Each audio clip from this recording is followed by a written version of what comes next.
আলিফ Laila, Sinbad, mysterious island, WWF, এইগুলো ছিল 90s-এর কিডসদের এন্টারটেইনমেন্টের source.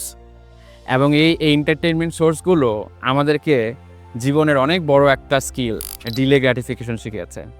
আমাদের সময় এই সিন্দাবাদ, আলিফ লায়লা দেখার জন্য আমরা প্রত্যেক সপ্তাহে ওয়েট করতাম, এবং যখন এটা টেলিকাস্ট হইতো অনেক সময় কারেন্ট চলে যেত, 8টার সংবাদ হতো।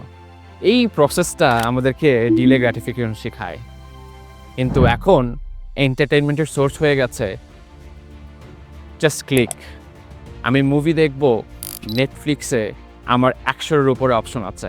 আমি এক পর্ব থেকে আরেক পর্ব দেখব, আমি চাইলে আমি বিঞ্জ করতে পারি।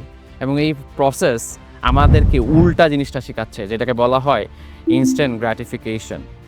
90s-এর কিডসে আমাদের সময় ধরেন পরীক্ষায় ভালো করলে আমাদের প্যারেন্টসরা আমাদেরকে কোনো একটা বাংলা চাইনিজে নিয়ে যেত।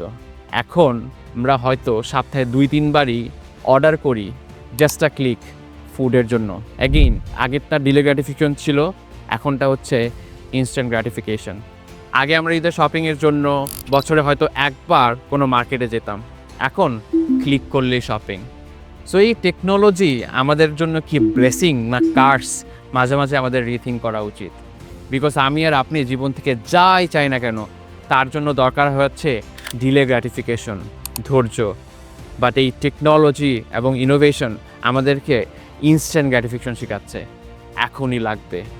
একটা ইউনিভার্সিটির একটা রিসার্চ হয়েছিল যেটাকে মার্শম্যালো টেস্ট বলে, এবং এই মার্শম্যালো টেস্টে একদল বাচ্চাকে কিছু মার্শম্যালো দিয়ে বলা হয় যে তুমি যদি এটা এখন না খেয়ে কিছুক্ষণ ওয়েট করো তাহলে তোমাকে আরও মার্শম্যালো দেওয়া হবে। যে বাচ্চাগুলো তখন না খেয়ে ওয়েট করেছে তাদেরকে ট্র্যাক করে দেখা গেছে তারা তাদের লাইফের এডুকেশন, ক্যারিয়ারে, ওভারঅল সব কিছুতে অনেক ভালো করে। এর মানে বোঝা যায় লাইফে ডিলে গ্র্যাটিফিকেশন অনেক বেশি ইম্পর্ট্যান্ট। অ্যান্ড নো ওয়ান্ডার আল্লাহ তাআলা কোরআনে ধৈর্যের কথা এত বেশি কেন বলেছে। সো আমাদের লাইফে দরকার হচ্ছে ডিলে গ্র্যাটিফিকেশন। Thank you.